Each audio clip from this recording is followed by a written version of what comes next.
Mesto Senec sa tento rok zapojilo ako LED mesto v strednej a východnej Európe, a to vďaka realizácii úsporného verejného osvetlenia. Tu nás sporíme zhruba 67% elektrickej energie, čo robí v eurách asi 100-120 tisíc eur.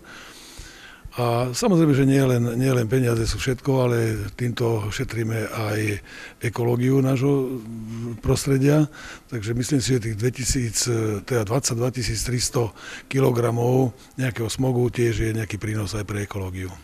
Poslanci mestského zastupiteľstva schválili výmenu starého osvetlenia za nové LED-kové osvetlenie. Mesto nabralo odvahu a riešilo celé mesto.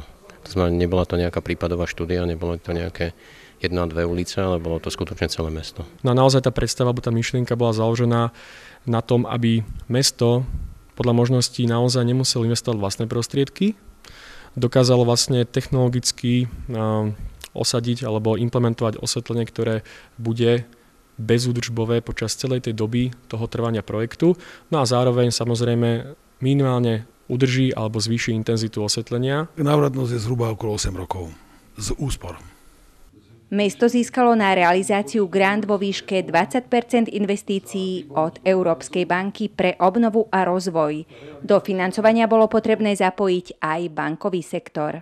Spolupracovať s mestami, ale aj s menšími obcami na projektoch, ktoré jednak sú zelené, to znamená, že generujú nejakú úsporu akékoľvek energie, a v tejto oblasti spolupracujeme aj s Európskou bankou pre obnovu a rozvoj. Mesto Senec s novým projektom osvetlenia nezískalo len úspory, ale získalo aj ocenenie LED mesto roka 2014 v strednej a východnej Európe.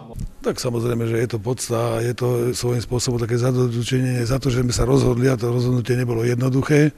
Dostali sme to preto, lebo sme prvým mestom, ktoré má toto LED osvetlenie na celom území, v celej strednej alebo teda v celej Európe. Na záver treba dúfať, že tento ekologický a úsporný projekt inšpiruje aj iné slovenské mestá. Stanislava Borisová a Martina Ostatníková, Západoslovenská televízia.